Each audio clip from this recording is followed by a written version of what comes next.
মিষ্টি খাবার খেতে যারা ভালোবাসে তারা অবশ্যই পিনাট বার খেতেও ভালোবাসে। আর এই পিনাট বার এখন বাড়িতেই তৈরি করে খেতে পারেন, বাজার থেকে কেনার কোনো প্রয়োজন হবে না।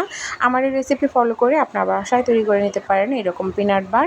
আসসালামু আলাইকুম, welcome back to my channel. আজ আমি এখানে বাদামের পিনাট বার তৈরি করে দেখাচ্ছি। আর এই পিনাট বারটা কিন্তু এতটা শক্ত হবে না, কিছুটা নরম সাইজের পিনাট বার হবে, যা ছোটো বড় সবাই খেতে পারবে। বাজারের পিনাট বারগুলো কিন্তু অনেক সময় বাচ্চারা খেতে পারে না বা বয়স্করাও খেতে পারে না।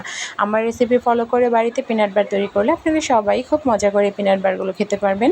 এখানে আমি 1 কাপ বাদামের দানা নিয়ে নিয়েছি। এগুলো কিন্তু ভাজা বীচি বাজারে পাওয়া যায়, খোলা বাদামের দানা। আমি এখান থেকে 1 কাপ বাদামের দানা নিয়ে নিয়েছি। আর এখানে কিছু খোসা সমেত নিয়েছি আর কিছু খোসা ছাড়া নিয়েছি, যাতে ডেকোরেশনটা একটু সুন্দর দেখা যায়। এই জন্য আমি পাত্রে দিয়ে দিচ্ছি 1 কাপ চিনি। আর 1 কাপ বাদামের জন্য কিন্তু 1 কাপ চিনি যথেষ্ট, যতটুকু বাদাম ততটুকু চিনি। আবার এটা ক্যারামেল করে নেওয়ার জন্য প্রস্তুত করে নিচ্ছি। আপনারা যদি একদম পারফেক্ট বাজারের মতো পিনাট বার তৈরি করতে চান, তাহলে কিন্তু ক্যারামেল করার সময় কোনো পানি অ্যাড করবেন না। একদম মৃদু আছে অনেকটা সময় করে জাল দিয়ে একদম পারফেক্ট ক্যারামেল তৈরি করে নিতে হবে। আমি এটা এতটা শক্ত করে তৈরি করব না, তাই আমি এখানে 1 টেবিল চামচ পানি দিয়ে দিচ্ছি। আর এটাকে আমি কিছুটা সময় দিয়ে নেড়ে চেড়ে চিনিটা গলে যাওয়া পর্যন্ত জাল করতে থাকবো। আমি একটা পাত্রে একটু তেল ব্রাশ করে পিনাট বারটা সেট করার জন্য আগে থেকে প্রস্তুত করে রাখছি, যতক্ষণে চিনিটা গলে যাচ্ছে। একটা পাত্র নিয়ে নিয়েছি আর পাত্রে দিচ্ছি হালকা করে একটু তেল দিয়ে ব্রাশ করে দিচ্ছি।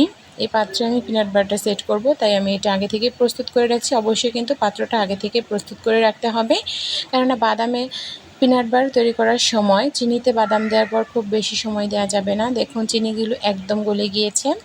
আর এটা কিন্তু খুব বেশি ক্যারামেল করা যাবে না, তাহলে একদম শক্ত শক্ত পিনাট বার তৈরি হয়ে যাবে। আমি এখানে হালকা ক্যারামেল করে নিয়েছি। এ পর্যায়ে আমি এর মধ্যে বাদামগুলো দিয়ে দেব। সমস্ত বাদামগুলো দিয়ে কিন্তু খুব বেশি সময় জাল করা যাবে না। বাদাম দেওয়ার আগেই আপনারা ভালো করে চিনিটা গালিয়ে একদম একদম আঠালো আঠালো একটা ভাব করে নিতে হবে। এতে কিন্তু 1 তার বা 2 তার তোলার কোনো প্রয়োজন নেই, জাস্ট চিনিটা গলে গিয়ে একদম আঠালো একটা শিরা তৈরি হলেই চলবে।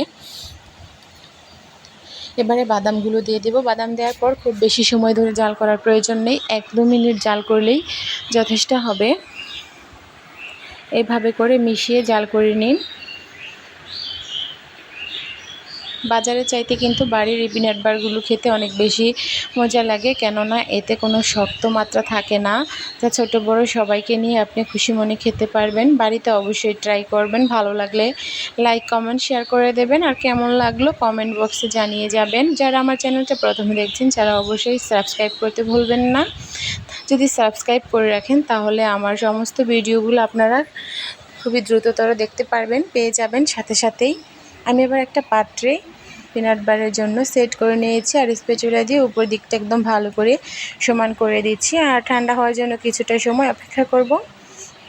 ঠান্ডা হওয়ার পর একটা চাকু দিয়ে এরকমভাবে একটু শেপ দিয়ে নিচ্ছি, যাতে করে ভালো করে ঠান্ডা হওয়ার পর আমি এটা খুব সহজে উঠিয়ে নিতে পারি।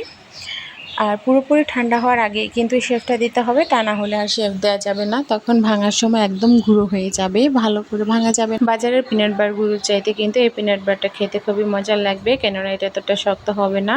তো বাড়িতে ট্রাই করবেন, অবশ্যই খাবেন। কেমন লাগলো অবশ্যই জানিয়ে যাবেন। পরবর্তী ভিডিও দেখার জন্য চ্যানেলটা সাবস্ক্রাইব করে রাখবেন। ভালো থাকবেন, সুস্থ থাকবেন, আমার পাশে থাকবেন। যাতে এবারে কিছু সময় অপেক্ষা করবেন ভালো করে ঠান্ডা হওয়ার জন্য। ভালো করে ঠান্ডা হওয়ার পর ছুরি বা যে কোনো একটা কিছু দিয়ে এরকমভাবে নিচের দিক দিয়ে চাপ দিলেই কিন্তু পিনাট বারগুলো উঠে আসবে।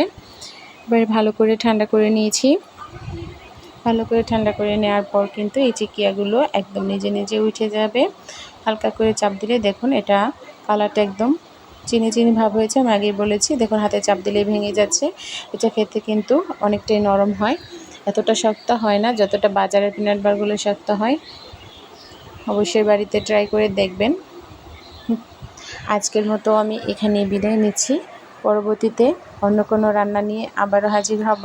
আর আপনারা যদি বাজারের মতো একদম শক্ত শক্ত পিনাট বার তৈরি করতে চান, তাহলে সেম একইভাবে তুলি করবেন, শুধুমাত্র চিনিটা ভালো করে ক্যারামেল করে নেবেন, তাহলে কিন্তু একদম বাজারের মতো শক্ত শক্ত বাদামের চিকিয়া তৈরি করতে পারবেন। আজকের মতো আমি এখানেই বিদায় নিচ্ছি। আল্লাহ হাফিজ।